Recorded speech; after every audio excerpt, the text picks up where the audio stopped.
And welcome back, ladies and gentlemen, to the Appalachian Podcast here from the Timcast Studios.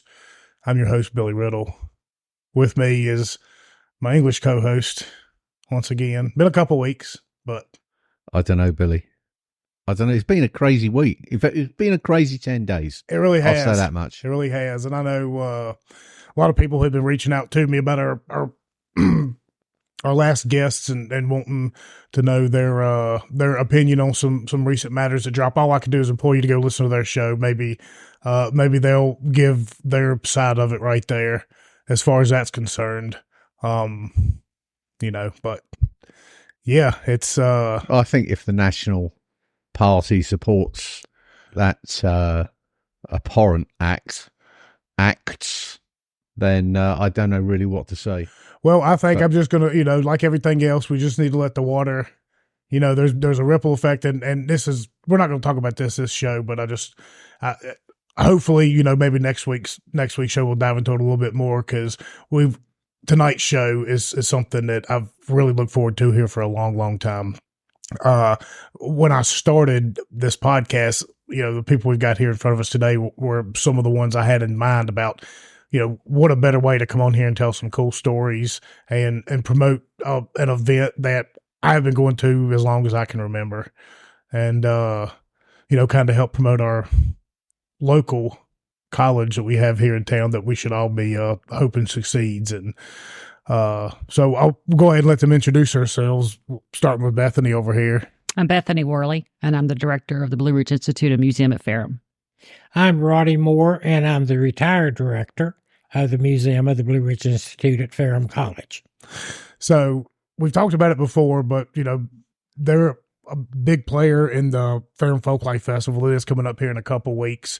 And of course, you have the Institute Museum out there, which is an awesome place to go if you want to go up there and get some history. We'll talk about a little bit of that stuff as well as we dive into it. And some of the other things that they offer. But before we jump into it real quick, I just wanted to say our appreciation to everybody that's helped chip in here the past few weeks. For the people, our sponsors, obviously, Rocky Mountain Burger Company down there.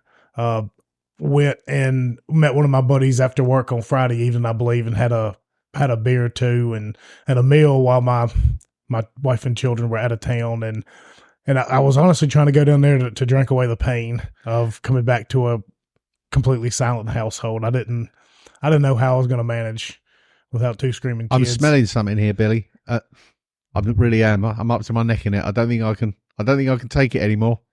I really don't have a clue what you're talking. I mean, I being away from them for 3 days was heartbreaking and tragic. So I had to go there. The food was excellent as always. I don't think I've had a bad meal in there in forever in a blue moon. So are you trying to get brownie points, Billy? From who? No, not necessarily our sponsors. Maybe your dearly beloved.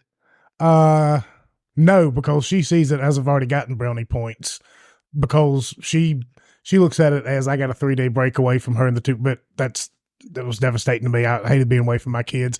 Actually, I look at it as she got a vacation away from me, so she should be the thankful one. And actually, the brownie point should kind of swip it around. But anyway, coming into town, check out some of the shows coming up at the Harvester. I know 49 Winchester's coming here in the very near future. That's going to be New Year's Eve and the couple days leading up to it. They're a phenomenal local band. I don't know if y'all have heard of them yet or listened to them, but they're really, really good. Missed out on tickets at 5 Point Music Sanctuary last winter. It wasn't very long after Crawford and Power played there, and we tried to get tickets. But they're coal country boys, and right down there near where Tara and them are from. So I really hope they do a good job. So if you come to the Harvest or whatever, go check out. That's a huge show locally. Absolutely, Fantastic. It's 3 nights too. We're going to try and get them on the show here and during that time when I'm going to be here. So I want to reach out, and if I got to send Simon and his MI6 super sniper, James Bond, shaken, not stuff. stirred. Yeah, there you go. Up there, we'll have to do that. But also Rocky Mountain Smokehouse here went up there the other night as well. When they got back into town, they didn't want to go out and cook and do all this kind of mess because I just cleaned up the house trying to sell it. So went down to the smokehouse, and as always, good meal in there. It was quiet because we weren't sitting outside listening to Claire scream the entire time at the music act going on there. So we kind there of you played go. that off. But you know, I hear the burger company on the 150th bash in town had a roaring success. I think a lot of people did. I think. Yeah. And who knows if we'll jump into this in the show or maybe another show, whatever. Some things, because I don't know if y'all went to the festival in Rocky Mount or not. Some of the things I'd like to see them do a little bit differently, but I want to see them do it again. I thought it was a great success. Like, I think the only thing, there's a couple of ways, but either way, big thanks to Buddy again. Got home, they all had a good meal. Anytime you're in town, one of those two places is always should be top of your list. If you're just passing through, they got good barbecue. Absolutely. It's going to be hard pressed to find better at, somewhere at a gas station or fast food. So, big thanks to them. And also, Tim Cast RL and Spike and them over at You the Power. Keep checking them out. They're doing the local stuff that we like to see. And, let's, what am I forgetting? Patreon.com/GetOnTap. Look, Simon and I are trying to get to DC here in a couple of months. So all your subscriptions, it helps. You get our shows early like you did last week, the entire show before the second half came out. It's patreon.com/GetOnTap. We're working. We're getting there. It's the nest of vipers we go. Yeah. So every little bit there helps. If you just want to give just a one-time donation at Get On Tap for Cash App and Venmo right there, that'll get you right to us. And we're working on some local people, because when we go to DC, and this will be a good segue into our guests right here. When we go up there, we're trying to go up there and meet a bunch of people and kind of sell this area as a great touristy spot. Like, hey, well, it is. Well, it is, but a great touristy spot where now you have multiple options. Now you can come in and you can stay at a downtown boutique hotel. Ferrum is right now getting a boutique hotel as well. That's I don't know how close it is to be. That'll be a little ways off with this one coming online first. The conference center at the back of the Morris Hotel will be a big thing. Yeah. So, I see big things happening here in the next, year to 18 months. Yeah. I want people to come here. I want you to have your conferences here. I want to have, author conferences, podcast, whatever we can, fill it up, trying and working on weekends when the Harvester's got a good act as well. So people come show up and also go up here and see you all at Ferrum and see the Institute and see what the rural, if Rocky Mountain isn't rural enough, has to offer. So I guess before we jump into all the questions I want to ask and how the conversation's going to go, what got you all to where you are today? Like in your positions, as far as like, what's your story to getting there? Is it something you always wanted to do? Well, I was working years ago at Colonial Williamsburg, and what a place, by the way. Some friends of mine there suggested I go back to graduate school and in the American Folk Studies program at Cooperstown, New York. So I went back to graduate school with a wife and 2 children, and came out with a degree in American Folk Culture, specializing in Southwest Virginia material culture. Taught several years. I was out at Big Stone Gap at the community college 2 years and started a festival out there that's now in its 52nd year. And got a call from Ferrum, wanted to come down and use me as a consultant about a museum and things, and came to Ferrum. And I was interested in Ferrum because my father's family was from Franklin County, and my mother was in Roanoke, and Roanoke's always been a home in Fincastle. So I came down, and they offered me a job. And so how convenient. So I came down, and the first year we had a festival, and by 76 we had started on the Farm Museum, because the one thing I'd seen with museums everywhere, you do a rural local museum, and the outdoor museums in Virginia, people would think of Jamestown, or they'd think of Williamsburg, and they don't think of farm museums in Western Virginia. So we started a farm museum, and to show the German heritage, German culture in this area, which most people wouldn't think was here anyway. So over the years, that's kind of weird, because it's very hard to miss. But I suppose if you've got blinkers and you're just running down 220 or up 81, you may not know. If you're not from the area, yeah, you don't know about it. Yeah. So, and that's what I've spent the last 50 years doing. We have done the festival that many years. We've built a large archive. We have a museum building with exhibits going on. We started a recording company, and 2 of the albums had Grammy nominations. And then the Folkways label, which is owned by Smithsonian, took over the album series, and now it's Blue Ridge Institute / Folkways. So they are now producing the albums from this region, and it was the first series in this country that was just on one state's music. So that's worked on. So just doing other projects, the exhibits around here. We're the only folklife museum in the state. And so looking at rural life and culture was what it was all about. And it was time for me to step down, retire. And years and years ago, Bethany worked for us for 2 years. She worked on the first exhibit we ever did, which was on Blue Ridge instrument makers. People talk always about the music, but who made the instruments? So Bethany worked on that, and that was a very successful exhibit. Then she went off to graduate school and worked in Tennessee, and a couple of years ago came back, and she was a logical choice for who I thought should take my place when I stepped down, because she was local, she knew the culture, she knew the people, and she appreciated that. So when I stepped down, Bethany took over. Congratulations. That's quite some big shoes to fit. Oh, I know. Yeah. I know. Absolutely. Yeah. So I'm interested about some of the, you say instruments. I know, sadly, he passed fairly recently. He built I'm not going to call it a violin, and I'm not going to call it a viola. It was kind of in the middle. And it was a magnificent instrument, and he built it.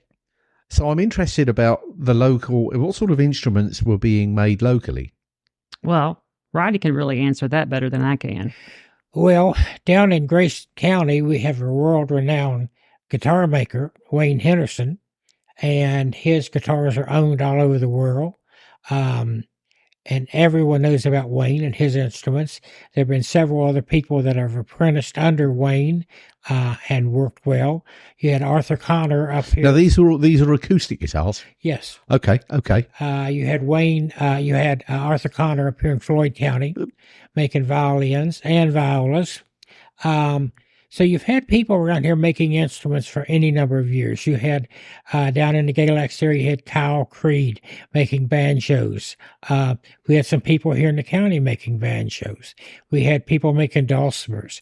The people around here have made instruments probably since almost the time they were here. You also see nice factory instruments because with the work around here, people did have money to buy instruments. The first commercial banjos that were ever built were built in Baltimore in the 1850s. And we see several of those in the county. So the instruments were here. People played the instruments. In the inventories, we see a lot of violins listed. And by the 1830s, we were seeing dulcimers listed in the county as well. And that was mainly in the Germanic communities. So Right. there have always been instruments here and people playing instruments. Yeah, that's fascinating. My grandfather, I've got some old pictures, and my brother has a few of the instruments. He was in a 1920s banjo band. I forget the name of them now. But they made some 78s and were one of the successful banjo bands of the time. It was it was a huge band. You know, it was fascinating to me that was even there. I thought, a banjo would be a one instrument in a group of musicians with a variety of different instruments, but these were all different styles, and obviously. Well, Gibson sponsored most of those banjo orchestras, they called them. And they were all over the country, all over the world, because, see, the banjo was a big thing in the British Isles also. And the reason, that's where it was. And the reason for that was when the early minstrels went over in the 1840s and 1850s, they had banjo players with them, and that's the first time they'd seen banjos over there. And Well, it helped popularize banjos in this country as well. And that's why we see so many banjos in Irish music, because the minstrels played a lot of concert dates in Ireland. People saw them, liked the instrument, wanted to learn to play them, and they did. And that's how the banjo started getting around. It was originally an instrument from Africa. And by the 18... I can see that actually with the stretched skin and Yes. and the neck and the probably gut strings. Gut strings. Yeah, I can see that. And so they were played, we know, in Virginia in the 18th century. And the white community eventually picked up on them. And a lot of people have given credit to Sweeney and Appomattox for inventing the fifth string, inventing the banjo. But he saw it from a slave on one of the plantations and adapted it to his way. But he's the one that helped spread it. But it was something played on a number of plantations. It was an African instrument that was brought here. Yeah, I know my grandfather's instrument was a 5-string that my brother recently had remade. I mean, it was refurbished, and it's magnificent. But Fantastic instrument. It was an instrument that took hold. They were very popular on college campuses on turn of the century. You had banjo clubs. Holland's had a banjo club. You had the banjo orchestras in communities, and it was just a very popular instrument. I love the sound of a banjo. You know, in some of the bluegrass, obviously, Yeah. but when you hear a banjo and a mandolin in some of the country music, it's just fantastic. Great sound. We have an amazing instrument collection at the museum. Oh, right. Okay. I need to stick my head round the door. So what's the coolest instrument you have on display there? Maybe as far as maybe somebody famous who played it or some real cool story behind it. Well, we have a Wayne Henderson guitar, one of the earliest ones that he made that Yes. you acquired. Yes. We have one of the Baltimore banjos that was owned by a family in this county. We have dulcimers, which the early form was what they called a shyhold, and we saw those in Central Europe and up through the Scandinavian country, and we have those in the collection from this region. We have fiddles by Albert Hash, his daughter Audrey, and we have a fiddle by one of the members of the Floyd County Ramblers, which was a band from Floyd that recorded in the 20s. Shoot. So we have just a number of different And a instruments. gourd. We have a gourd fiddle, which was the adaptation that we see on some plantations probably, where the people that were used to gourd instruments made a gourd fiddle. Wow. Now I can imagine that chamber giving an interesting resonance. Fascinating. Mm-hmm. Fascinating. Yeah, I think the music culture of this area, I don't think people can quite wrap their heads around. I know historically speaking, and just going back before my time, I don't even think I could probably begin to start naming them off. But I mean, just around here locally, if you talk about the past 20 years or so, down at Doobie Shea and Boone's Mill, you had a lot of the guys from Mountain Heart recording their first records. Jim Van Cleve and Barry Abernathy, they were on this show a couple years back. Appalachian Roadshow is the name of their new band. I love listening to them. They're a really good bluegrass band. They're a little different than what old timers would like, but I think it's pretty. Well, it's catchy. keeping the tradition alive, isn't it? Yeah. I mean, you can't be stagnant in music. But you got the Ronnie Bowman been down in Nashville and done some good stuff, and Dan Tominski lived here for a while. Austin, which I can't remember his first name. He played with all them boys too. Forgive me, I know his daughter. Yeah, he ran the studio in Boone's Mill. The Bluegrass Cardinals lived out west of Ferrum, but you also, from the 40s on, had small recording companies around here. I mean, Rod Shively had Outlet Records and recorded everything from blues to rockabilly to bluegrass to old time. And a lot of these communities around here had small recording companies. You had one in Martinsville that they did just 45s, but they recorded a lot of people in that area in the 50s. Salem Records, same thing. People came from all over. So we had a lot of these small recording companies that people started out on. And if they were good, the big companies picked them up. But they were a local company and they produced records for the local community.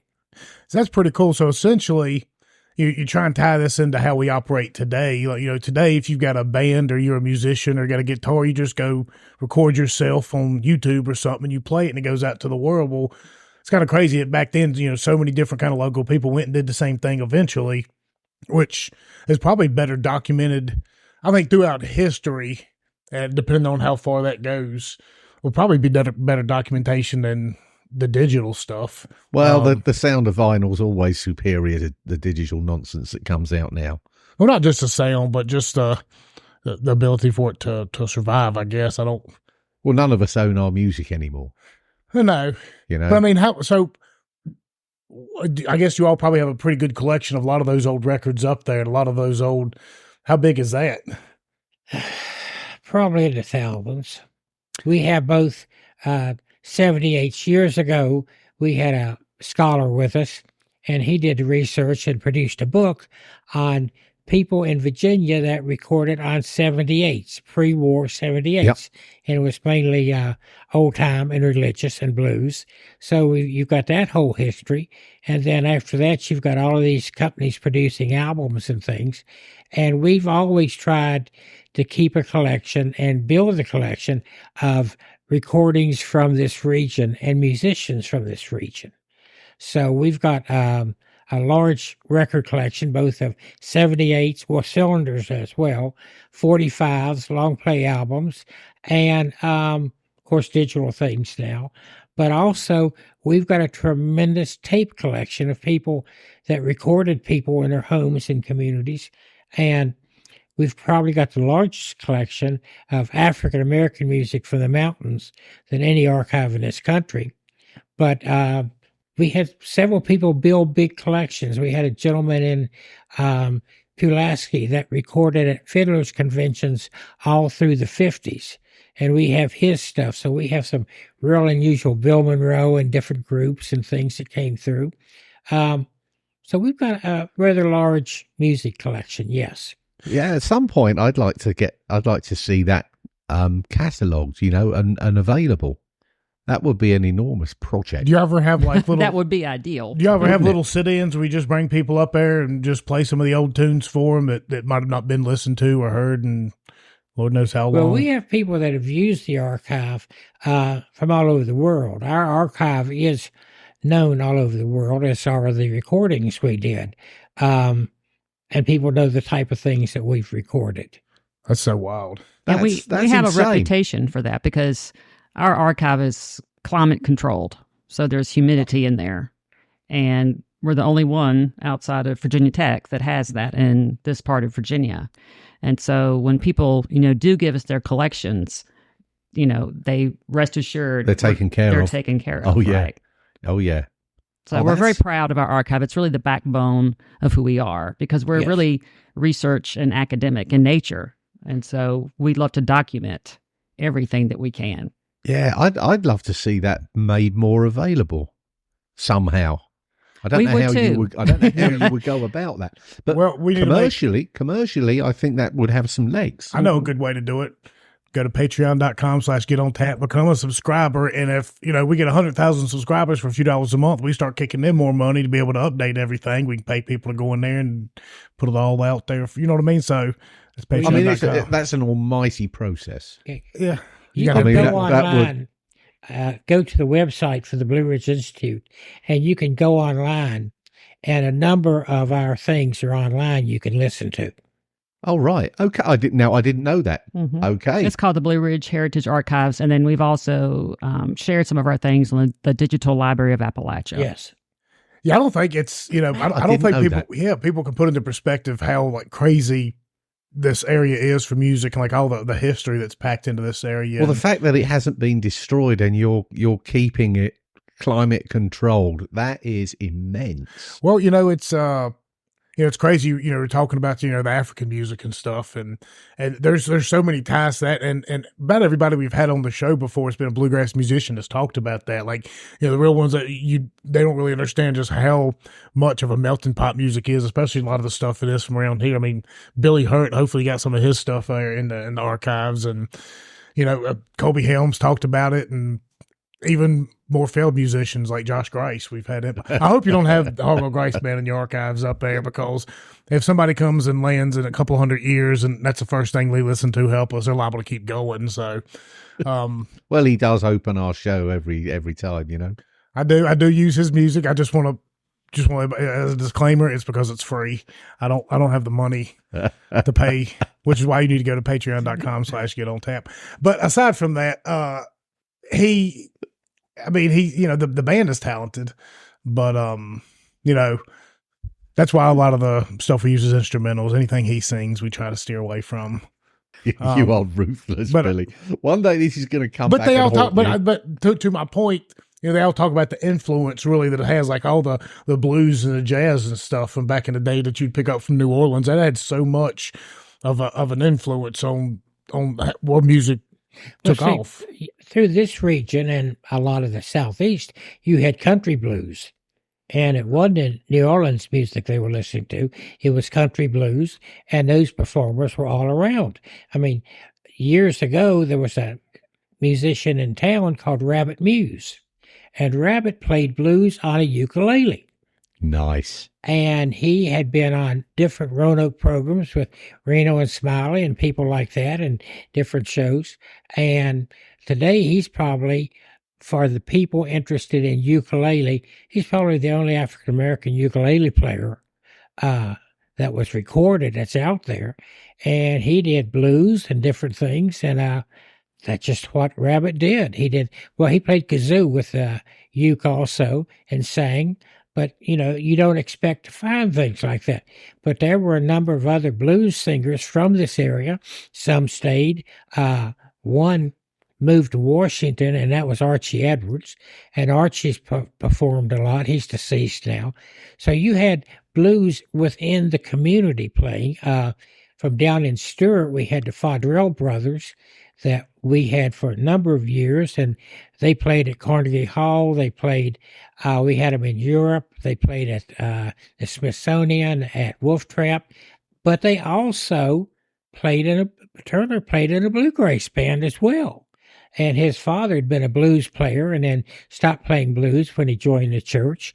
But the Fodrells were just quite a blues trio from down in Stewart. They've all deceased now, but that was quite something. So it was all around here. And, you mentioned Billy Hurt, and Billy played some really great Western swing. Well, there was a period in this community when on WDVJ radio, Western swing was the hot thing. And we had Western swing bands in Roanoke that dressed in cowboy outfit, played Western swing.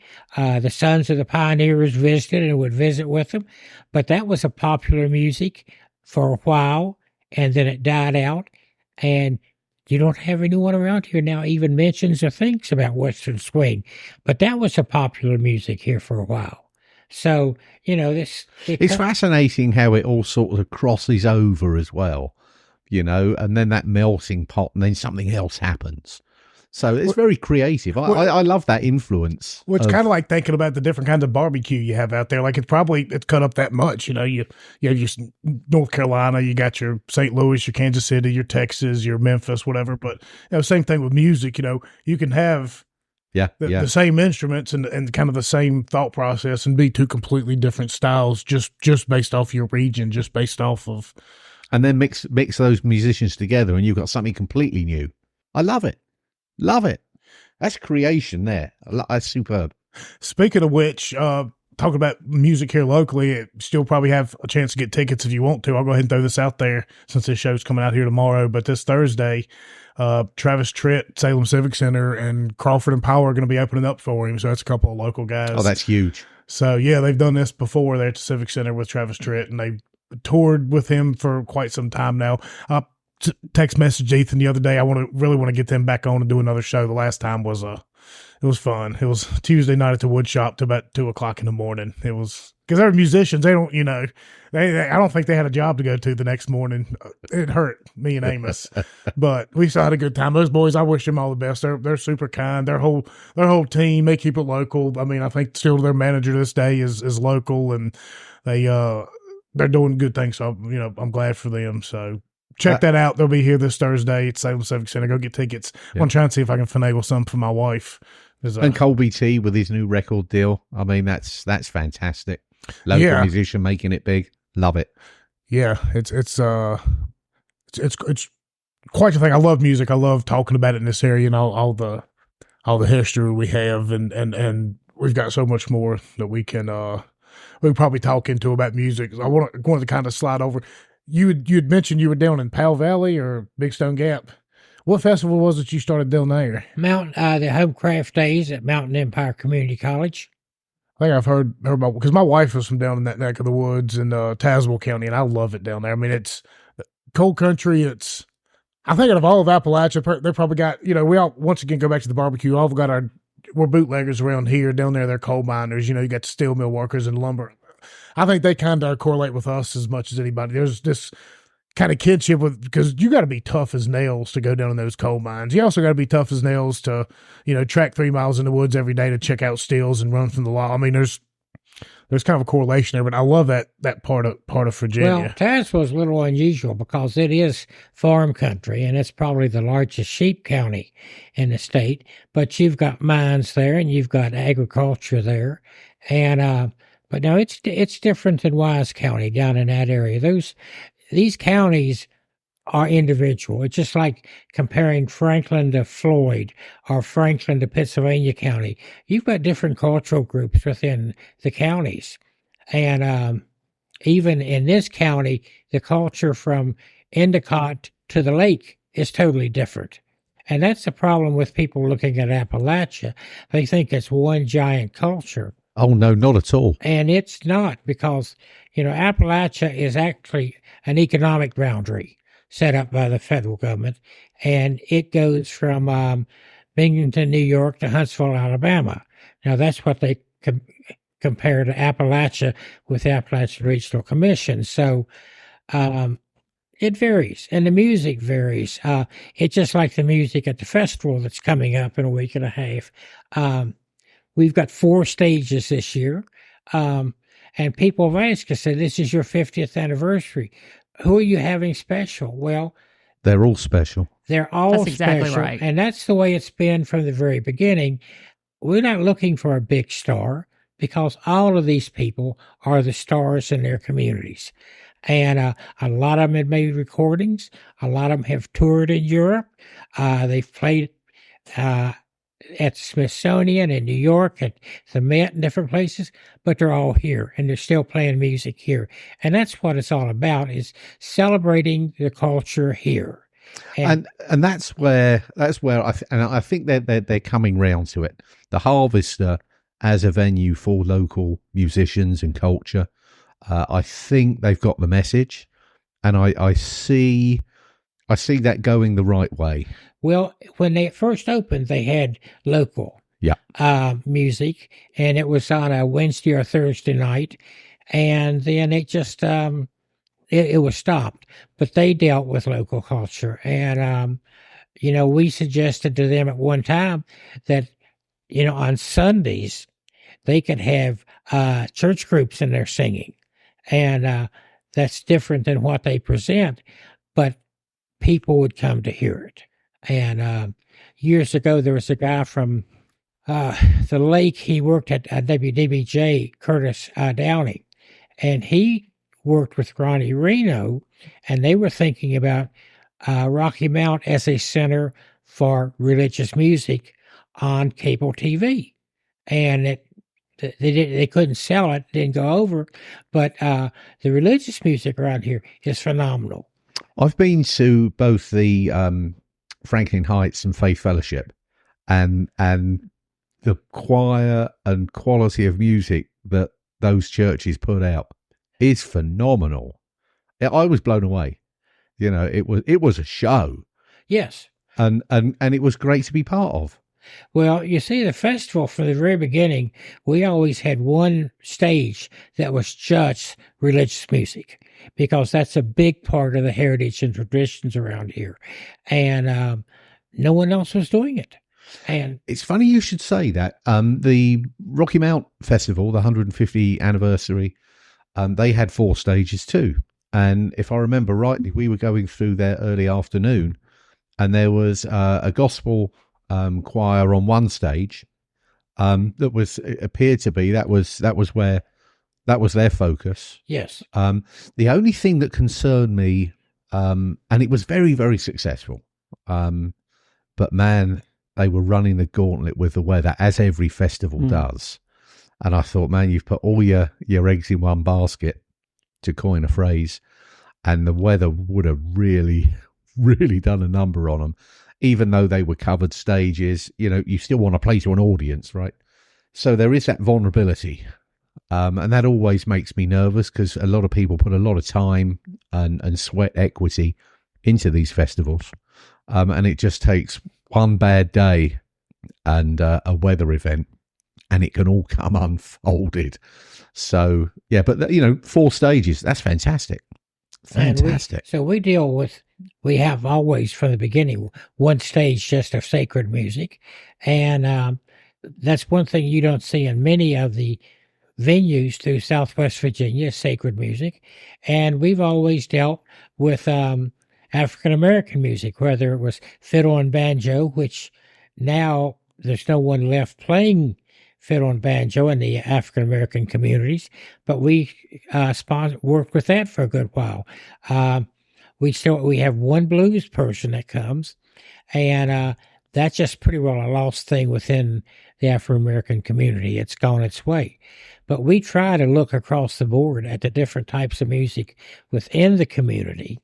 And that's why I'm surprised that so many venues don't do anything with the religious music, because probably of the traditional music within a region, the sacred music is most traditional and its strongest. Yeah, I can see that. I mean, the band that I was thinking about, I think they were predominantly doing gospel. Sounded great. Loved it.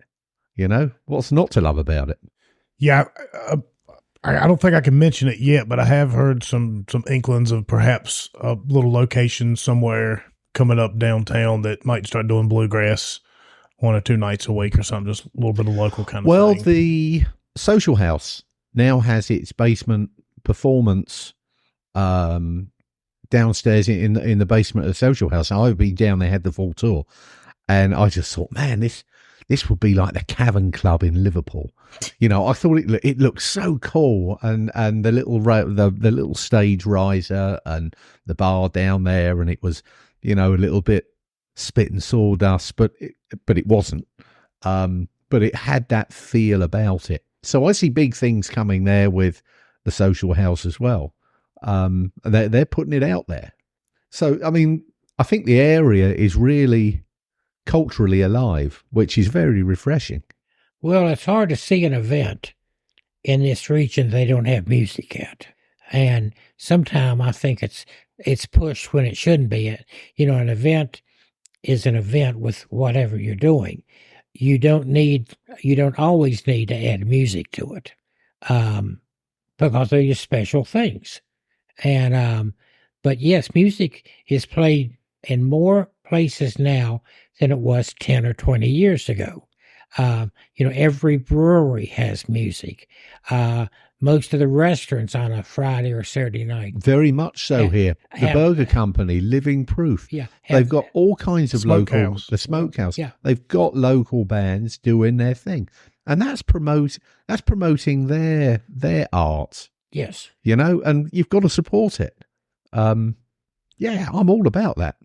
Yeah, the local stuff I'm all about. And I guess the one big thing, I guess, why we got you here too about the festivals, you helped start it. So what was kind of the idea behind it? Because I mean, I'm trying to put it, like, I love this thing. Like, I remember going to it as a kid. I remember sneaking away when I was in college and going to hang out with my buddies, in the dorms and drinking some beers because, I don't think it's alcohol there. I don't even know if I get it at the time if I could, but, and now I'm to the point where I'm taking my kids now and my kids are getting to see it. So what was the concept behind it when you first started it 51 years ago? It was celebrating local culture by the people from the region. We didn't need imitators coming in playing local music and acting like they were local when it wasn't their culture at all. So whether it was music or crafts or whatever, we looked at celebrating the local culture and promoting that. Now, excuse the pun, but you've struck a chord, excuse the pun, about by the people for the people, and I love it. That's a T-shirt. But that's what we've always done. And like with the crafts, we did crafts that were still being practiced and used in the community. Nothing that had died and they learned in a community college or community center. It was things that still were being done within the community. The music is the same way. And but we were fortunate to realize other things were going on in the community. I think we're probably the only festival in the country that has a coon dog water race and a coon dog treeing contest. People had no idea, but they sure like it when it's there. We do the horse pulling and the mule jumping. The horse pulling, I was there. This was going back 4 or 5 years, maybe a little bit longer. The power of those animals and how they were controlled in that pull it took my breath away. And then I think at the same time there was a collie dog doing the sheep herding. Mm-hmm. Sheep herding, and the guy that was doing it, did he have one leg? Or no, he doesn't have his arms. He didn't have arms. That Roy was it. Johnson. Mm-hmm. What a display he put on! And he's coming back this year. Yeah, and there you go. Count me in. And he, I made a call. You see everybody with the herding dogs, and it's a very much of a hobby with a lot of people. But I knew people in Western Virginia that did have sheep and used herding dogs. And I made a call, and I said, "Who is training your dogs?" Roy Johnson. There you go. There is a chap actually down in Stuart. He had an article in Gun and Garden or something, one of the magazines, one of the big national magazines, and we went down to see him. And it's just in Stuart. I forget the name of the farm now, and he was doing the herding, and we were fortunate enough that he was out there working the dogs. And it's an absolute delight to see the harmony of the shepherd, yes, the dog, and the flock. And when they work in harmony, you just can't beat it. You've got to admire the skill, not just of the shepherd, but of the dog. And to train a dog to be able to, I mean, it's almost like a nudge and a wink. There's maybe a whistle here and there, but the dog has got the show. Absolutely mesmerizing. Loved it. Can't wait to come back. Yeah. So we do things like that. I mean, we butcher a hog every year, and festivals don't do that. Bacon. And it's just showing what happens within rural communities. And they butcher it, they cut it up, they make sausage. We get to eat the sausage. Yeah. Oh, Shane. And people around here still raise hogs, butcher about Thanksgiving. I know several. Yeah, and it's a way of life for a lot of people, but a lot of people never realized where their meat came from. Well, we spent 24 hours smoking a hog before one of our July the 4th benders. Yes. And it started prematurely, and there was battle damage before the party even got going, because smoking for 24 hours, you've got to keep an eye on that temperature and everything. So needless to say, people got hurt doing that. Yeah, it's real. I forgot about the hog up there. I mean, that's something I recall going to when I was a young lad, as Simon so eloquently put it. But you also have what else up here? Car show.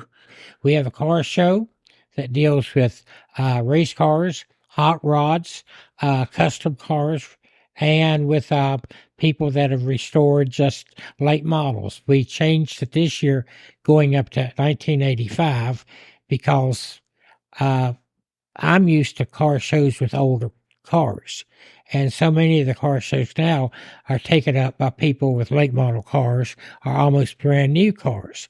So our show usually has 200 to 300 cars. And it's a little bit of mixture of not as many race cars as we'd like to see, but of hot rods, street rods, customs, and the moonshine running cars. A few, yes. Jolly good. So we have that. We have an antique farm equipment show, and that started years ago. We used to have a tractor show in the summer, and people around here have restored their fathers or their grandfathers' tractors and the farm equipment. And so this is something that was passed down within the family. That's a big community thing. We have a very active tractor club here in the county, and they do the 2 events down at the rec park in the summer. But yes, I've been to one. I've been to a couple of those as well, yes. And they're awesome. And so you have that going on in the county. So you have people with different interests. The steam engine. Yes, that was. I'm just like, wow, you're sitting on a bomb. Just like, good Lord. Yeah, that's so. I try and paint for anybody that's never been before. I try and paint a picture for you. You know, you get up there. It's a nice crisp fall day. You know, one of the most of the time the better ones are the ones that get up to about 67, 68, but the sun is shining. And I mean, you park and you walk in, and all of a sudden you're just hit with 100 different smells. You don't know which direction to go. Brunswick stew was the big thing that came. I know the Ruitans were big with their Brunswick stew. Sadly, I think that organization folded locally, but they did a Brunswick stew there that you'd fight for.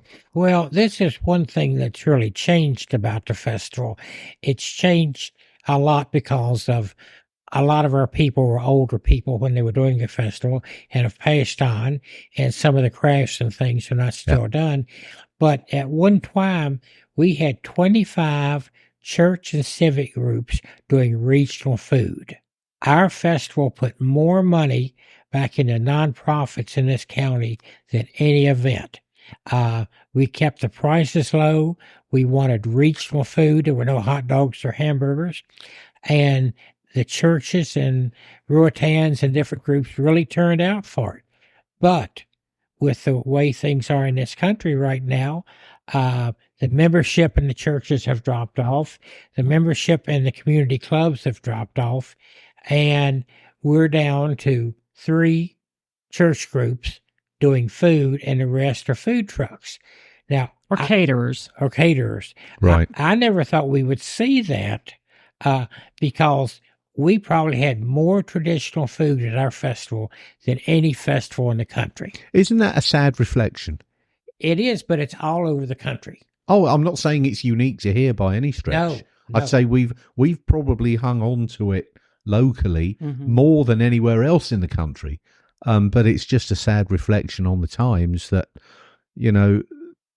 I know our church still goes up there and does it, but they're not doing it this year because, it's a big family church. My cousin's getting married, so it kind of takes away. Oh, I heard about that. Yeah, that takes away. Yeah, it takes away quite a bit of their of their punch. But the Brunswick stew is back. They came back last year. Oh, because good. Yes, that was huge. And right, Rocky Mount Smokehouse does that. Yeah, right on. Well done, buddy. I know. My favorite smell as a kid going in there was the pork rinds. I don't know if anybody still makes those. Oh, yeah. Rodney Metter's back with the pork rinds, and he's doing country ham biscuits. So they're back. Oh, that's the other thing I was going to say. I remember as a kid, Yeah. I remember the pork rinds and the ham biscuits. I'm getting excited now. You get the ham biscuits, you walk around, you smell the stuff, you'd see and there's always a display. You talk about the steam engines and stuff, but I don't even know how to describe it. I'm sitting there thinking about Simon, probably telling all his buddies back in the UK through their text messages or whatever, how he's a Farmer John around here in his $200,000 tractor that drives itself. And I'm just thinking, if 100 years ago, he wouldn't even have time to put his pen and feather down to the ink for that. I mean, it's wild to think how easy we have it in today's world. Like how, I mean, seriously, you can go out there and get in a tractor and ride around for 10, 12 hours and air condition, listening to your iPod, whatever music you want to. You could probably even have a TV in there hooked up to the tractor will actually drive itself with a you've GPS got refrigerators. system. You don't even have to get. You've got. I would not be surprised if that tractor you ride around in doesn't have a toilet seat under the seat where you just pop it up. It did actually have a refrigerator that you could hold a 4-pack of beers in, and on the other side, just behind a lot of the whatever the electronics package was on there, there was a cooler specially designed for ice. And this is in a tractor. And if you plugged it into GPS, it would drive itself, because then you plot out the field and off it goes. And I'm looking at this thing, air conditioned. It's got an air ride seat. It does everything. I mean, I was in hog heaven last week. And I mean, it's still a tough job. I'm not taking away anything from the farmers we have today. You work with what you work with. That's how technology goes. But when you go to the festival, you can really get a sense of how difficult it really, really, really was back then. I mean, some of the horse-drawn stuff that we uncovered in one of the fields last week. I'm looking at it just thinking, how on earth did they do this? Wow. I mean, a lot of time, effort, patience, all that cool stuff. And it's not just the farm equipment. There's some other stuff there that they bring there that they start firing up. You probably speak to it better than I could. It's been a couple of years, but some of the other contraptions. Well, the hit and miss engines, which was a tool around the farm, because with the belt, it could drive any number of anything. Things. And you can hear every piston stroke. Yeah. And they had Delco light machines that would produce light in some of the houses before electricity came. People have always been inventive, and that's farmers in particular. And people in the western part of the county, that's the thing. They always have been able to make do. They can. I know when we were building the farm museum, we used a lot of people for the western part of the county. They had never been stonemasons, but they built walls. Dry stone walls. Yes. What an art that is. And they had never built log buildings, but they learned to notch. They learned to chink. They learned to make shingles. It wasn't anything they put their mind to they couldn't do. And that's the thing we see with a lot of people in this region, is that they can do and they will do. And they have ingenuity. Yes. It's not being scared. You know what? I mean, I've worked offshore in the oil field, and in on a ship, you are isolated. Hold on. You worked offshore in an oil field. Hey, it's kind of an oxymoron, isn't it? I mean, is this an island we're talking about here? But when you're isolated, you have to make your own solutions. And that requires, a little bit of engineering know-how, but you just grasp what you're looking to achieve and apply the method, and you'll be surprised at the results that you can make. Well, I think one fable about the Appalachian people, or those people, are that they were isolated. Well, they weren't. They were never isolated. You can isolate yourself. But in the 18th century, the Carolina Wagon Road came right down through Wadesboro, and there was traffic going both ways. You heard the early roads going into Richmond and what was going on out there. John Hook had a store in the 1760s down in the area of the lake, and if you could buy it in Williamsburg, you could buy it down there. So these people have always been connected. But isolation is something you can impose on yourself. I knew people in the Bronx in New York that had never been to Manhattan, off out of the Bronx to the island in Manhattan. So you can isolate yourself depending on what you want and what you want to do. That's just how it is. Now, I do have to thank the festival for something that is just clicked in my tiny little mind. You have built out there a pizza oven undercover. Is that what you call it? Well, whatever it's a bread oven, a pizza oven. I mean, whatever it was, it's a domed work of art. That inspired me to actually make mine. And I have a similar style of bread pizza oven, next to my little old 1870s cabin that fits in beautifully. And I tell you what, you can cook a pizza in under 2 minutes when you've got that thing rolling over with the wood fire in the back. And that was really down to what you guys had at the festival there with that covered How old baking is that? oven. Do what? How old is our bake oven? It's probably right at 18th century, but it was one of the few left around. And but I mean, you had bake ovens in England.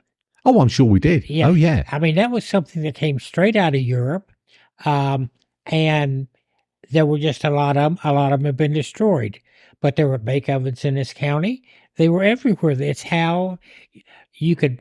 Well, think of how many loaves of bread you could bake at one time. Usually, Insane. people would bake once a week, and whatever pies, cakes, breads, whatever, you did it. And you're right. It's nothing more than what today we would think of as a pizza oven. Right.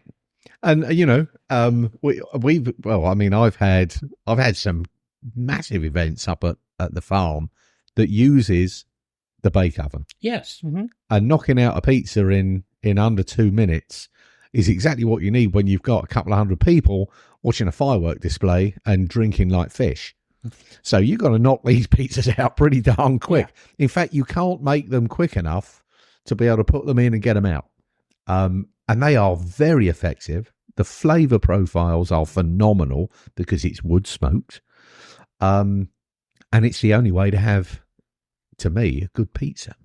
I think that's a good, kind of what you're saying here in a roundabout way. It's a good point to where, for me at least, is why the festival up there matters so much, is because I think over time we've lost a lot of our flavor. We've lost a lot of even our souls to some degree. We've lost a little bit of everything in a trade-off for convenience.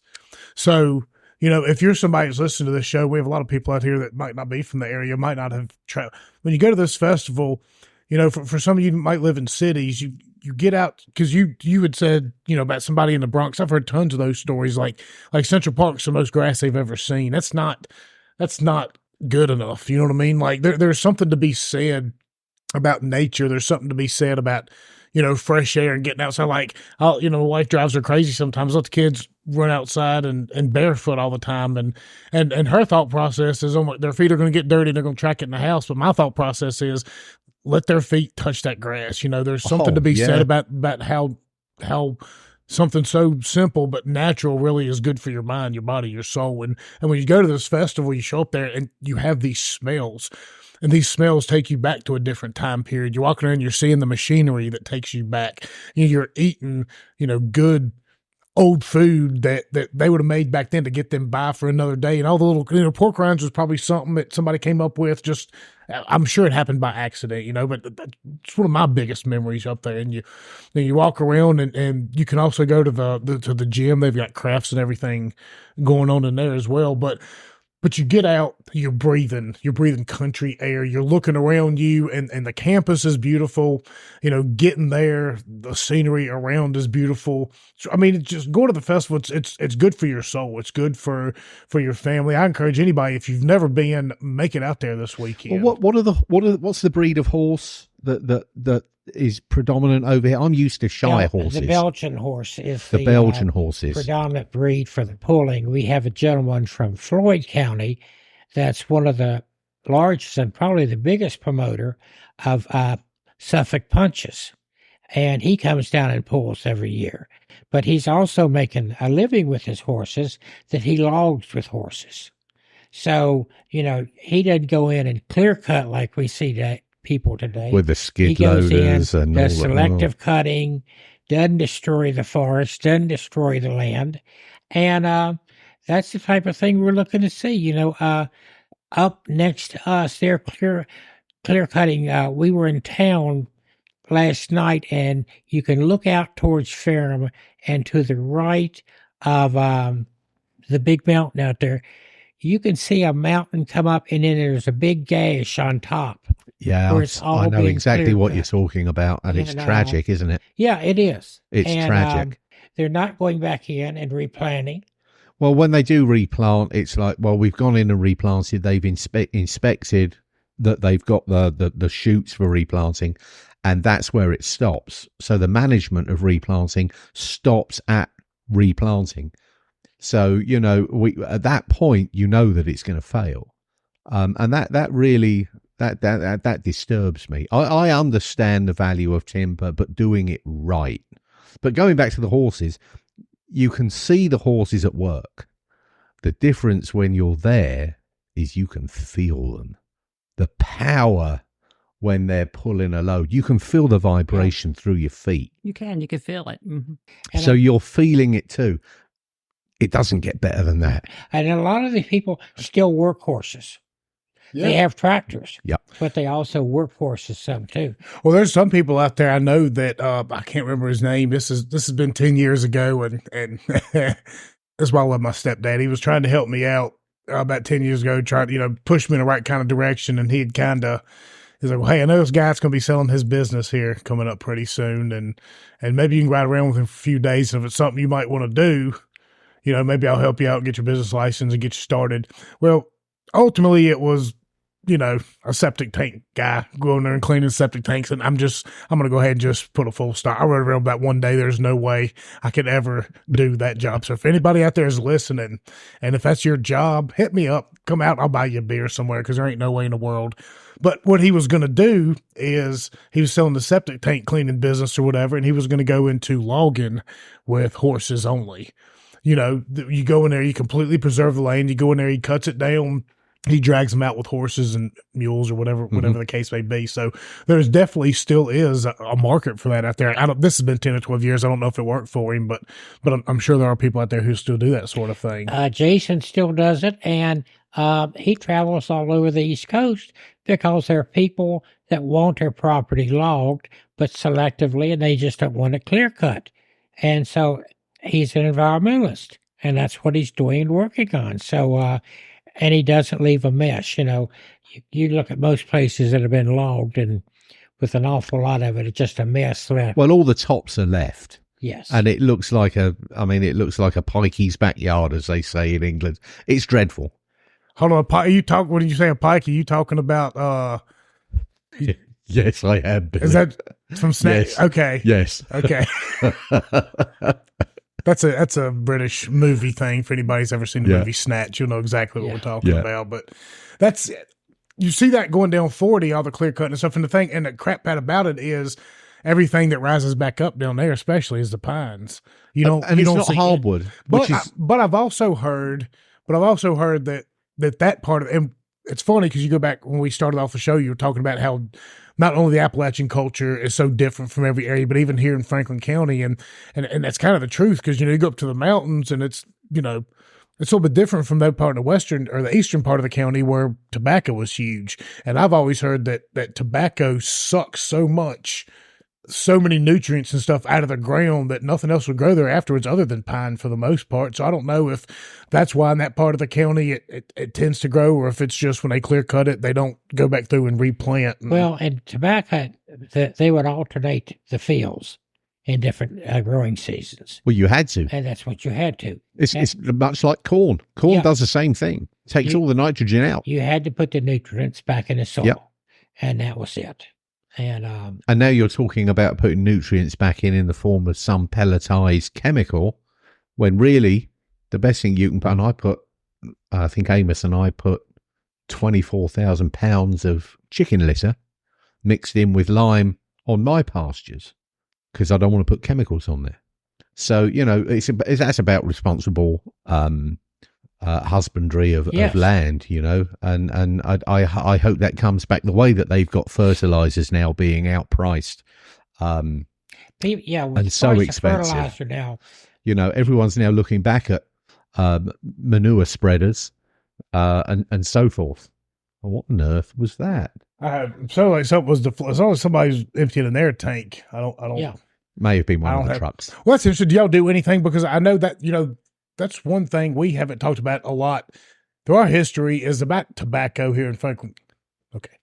Is tobacco part of Franklin County? Do y'all have anything up there for that side of things? Do y'all talk about that any? No, we don't. It's we've really concentrated more in the western part of the county. We do have some artifacts related to that. We do. And Booker T has things, and there's a program in the state preserving some tobacco barns because we're seeing those. They're just collapsing into piles. Just collapsing. And again, that's such a tragedy. And so, in time, we'll see no tobacco grown here whatsoever. And only in certain areas at the moment. And I'm sure that's to do with the tobacco funding and what have you. So again, it's subsidized. Yes. And let's not get into the value of not smoking. I understand. Well, tobacco was the major cash crop. Of course, it was in that part of the county, and it down the eastern seaboard. It was what made America America. Absolutely. And down there now, you're seeing a lot of cotton grow.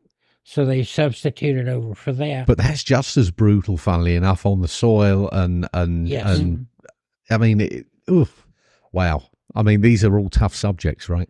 Well, we're going to see tobacco phased out. Of course, I think that's inevitable. In third world countries.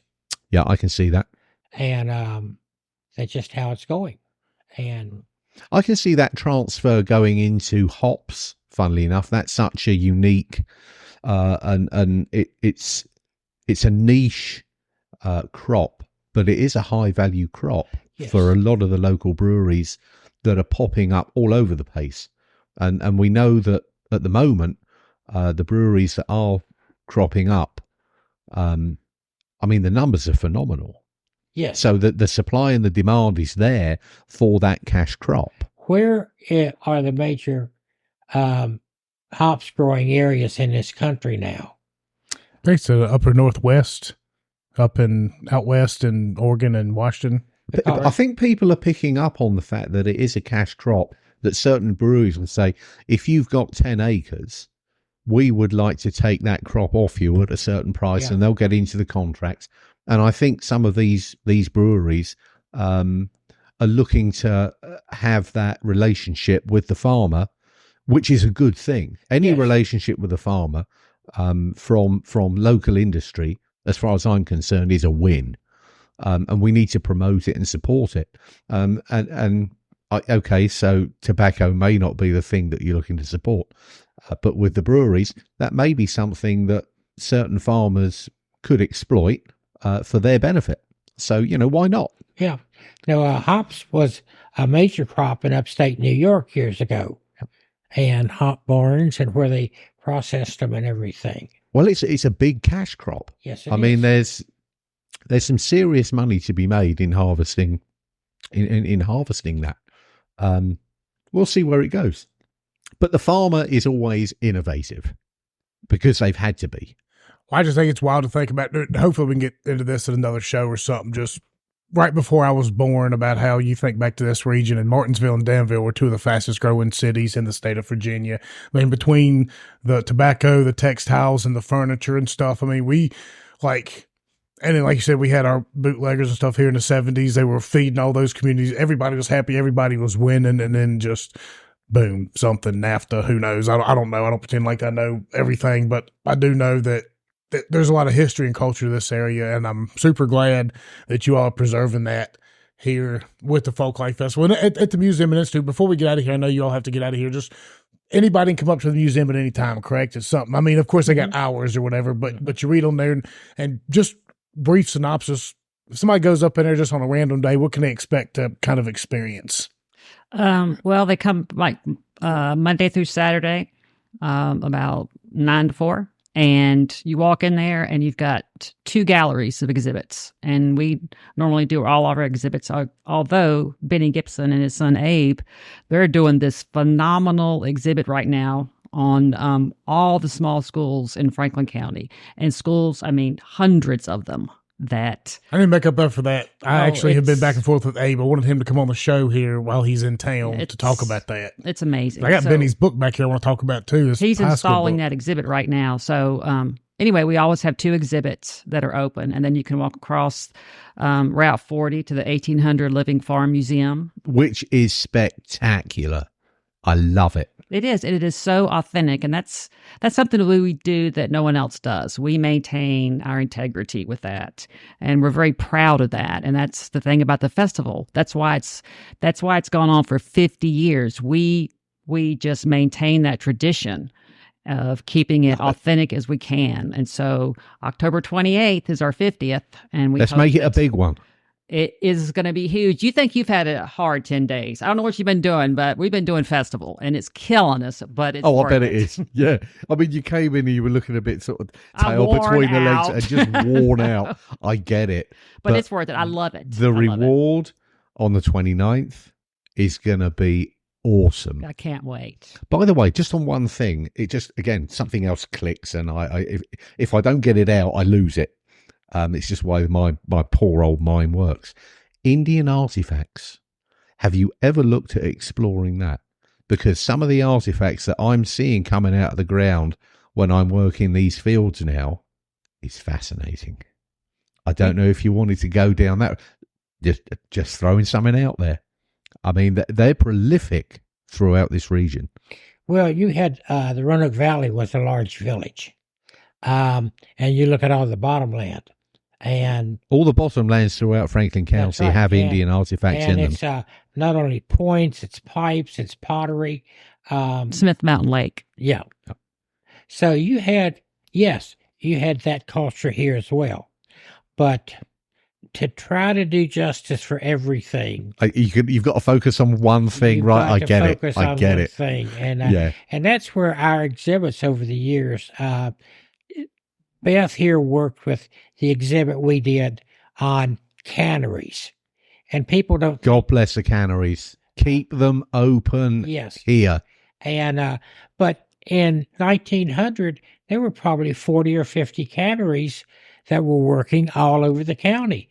And the thing that really made it great was the railroad that came through here took them out to other places. And company in Bedford made the labels, which she got their archive for Ferrum. We have their archive of their historical labels and things. There was a can producing factory in Troutful, but the canneries were great all through this region. We have 2. Yeah, we have 2, and there are probably maybe 6 in the state left. But, the thing was during World War II, Roosevelt said every county needs a cannery for our home gardens. Now, our Board of Supervisors, bless them, invested a lot of money, I think, over the last 2 years in the canneries, which gives me a fair indication that they're looking to support them and keep them alive, yes. Which is a blessing. What we don't have is the ability for the local farmer and for it to be USDA, and it will never be USDA. No. It just can't. But a commercial cannery here may be something that the Board of Supervisors, in their infinite wisdom, should be looking into, because it's all well and good, the local farmers and local folks here knowing about the canning process. I'm a big supporter of the Callaway Cannery, but being able to sell products as a producer and commercially put these out there as a cottage industry would be something that I think the county would. I mean, why not? But that's also helped the home because of the home canning. And it still goes on much more than people ever think it does. Oh, absolutely it does. So, no, it's great that we have the 2 canneries. And when she did the exhibit, the exhibit's traveled all over the state because people did not realize what an agricultural producing area we were. I mean, 20 years ago, Franklin County was the largest dairy county in Virginia. We've talked about that on the show before. Again, another tragedy. We've had a couple of dairy farming shows. In the 50s, we were the 4th largest orchard county in the state. So we've always been an agricultural county. And let's keep that alive, because without food, without farmers, we ain't got nothing. And we need to celebrate that. Well, that's a good plan. I know y'all got to get out of here. We'll go ahead and stop it at that. For anybody else, I think me and Simon might stick around for another 10 or 15 minutes real quick and do something we'll send over to Patreon. So, good opportunity here. We'll talk about a few things we didn't want to put on this show with these people, these fine individuals coming up, because we can get kind of intense at times. We don't always like to bring that on every single show. And we leave something for the subscribers out there. So go to it, patreon.com/getontap. Me and Simon are going to take this conversation on beyond that. But for you all, in 2 weeks, I guess, probably 10 days, 11 days or something, Ferrum Folklife Festival. Just drive to Ferrum, Virginia, and you won't be able to miss it. I don't even have to give you an address. Just go up there, and people will point you in the direction you to go to. Drive on 40 West, and you will find it. And you can buy your tickets online now and save $5 a ticket. Excellent. BlueRootsInstitute.org. Well, I think there's somehow we're going to try and find a way. Cash is king. Hopefully, Simon and I will be there. I will walking around a little bit in the morning. I know my cousin's got his wedding at that evening. Hopefully, Simon and I'll be, standing around somewhere, walking, doing something. So come out and find us, ask questions, talk to us. We really enjoy supporting y'all and really enjoy talking about what you all are doing. I would love to get y'all back in here at some point in time, and we can sit down and have a couple of hours. We'll get Buddy to fire us up some barbecue, bring it over here, and tell some more stories about Franklin County history, because these are things that I want to pass on. I want people to be able to listen to this stuff 30 years, 40 years. I want my grandkids to be able to listen and try and piece together whatever they can from our incredible past. So hopefully we can get y'all on here again here in the very near future. Let them know where they can find you out on social media. Oh, absolutely. We're on Facebook and Instagram and Threads, and let's doing some Twitter, but on everything pretty much. I wish you all the success, because it's important that this continues. Thank you. And snowballs. And 50 years is incredible. I mean, I congratulate you both. Yeah, that's incredible. I'll be lucky to hit 50 years myself. Not even counting 50 years married or anything, just 50 years. So to be able to put on a festival that long, for it to continue and seemingly grow. I mean, it seems like it just gets bigger and bigger every single year. I know, you have your issues here and there, but what a job you all do put on. So if anybody doesn't ever tell y'all, or you don't hear it enough, I know there's a ton of people out there in the community that do appreciate it. They do enjoy going to it. I for one, enjoy it. I enjoyed it as a kid, and I love the fact I get to take my kids up there now and let them experience the same exact thing I got to experience when I was their age, something that cool. So you can find them at Blue Ridge Institute, a museum right up there at Ferrum College. 2 weeks, less than 2 weeks, going to be one heck of an event. Bethany, Roddy, thank y'all so much. I hope y'all come back out here again. Love Ferrum College, love the area. I love the fact, and hopefully we can inspire some other people maybe to start your Native American museum, start a moonshine museum around here. Like, there's no reason you can't collaborate. Incorporate it all, Incorporate, find the ways. Sky's the limit, right? But that's why we do this show. We want to encourage people. We want for people to get empowered and go out there and do your thing. We can make things like this happen. So catch us at patreon.com/getontap for our little after hour show we're going to do in here for about 15 or 20 minutes. But for Bethany, Roddy, Simon, thank y'all so much. I'm excited for you. Thank you. See y'all in a couple weeks at the festival. Okay. All right.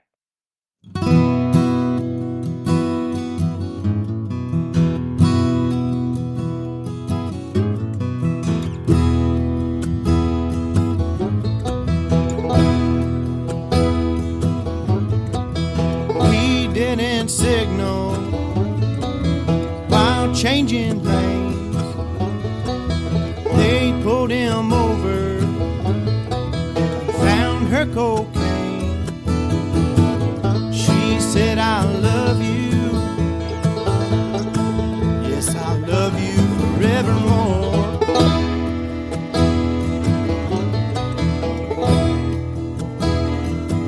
If you tell that cocaine load is yours,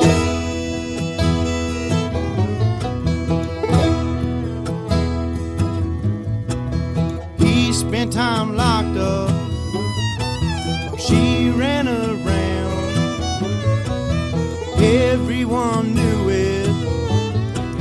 Small country town.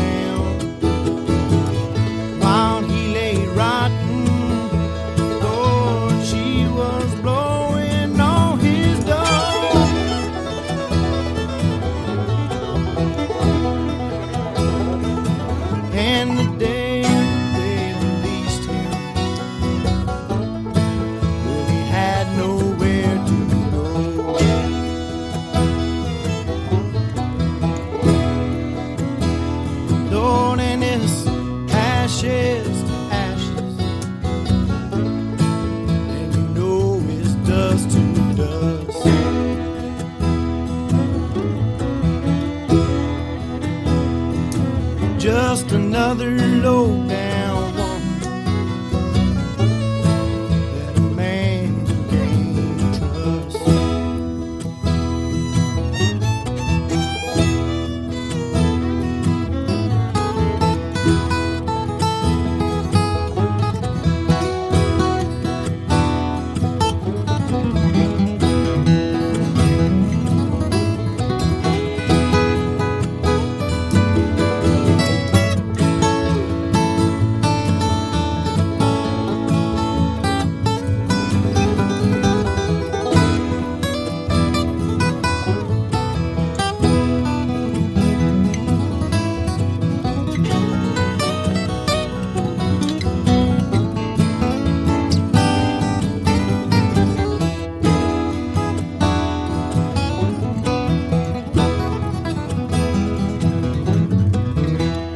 They released him, no one was there.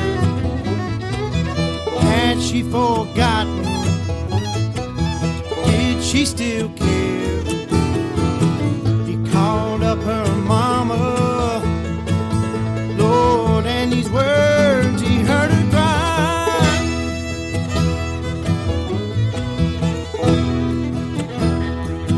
Lord, that no good daughter of mine, spend all your money on cocaine, overdosed and died.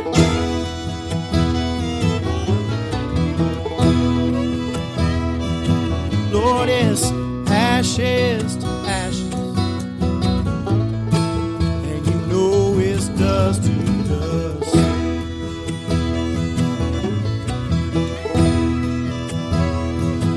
Just another low down woman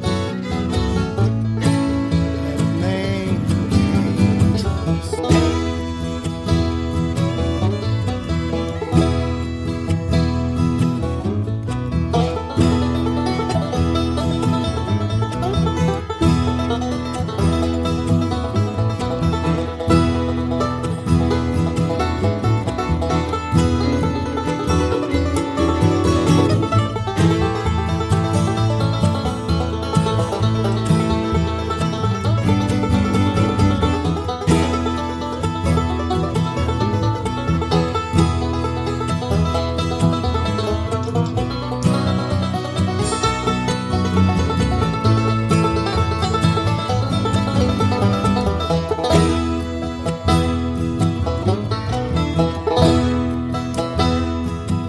In the spring, one sunny day, my good gal left me, and she went away. Now she's gone, I don't worry, because I'm sitting on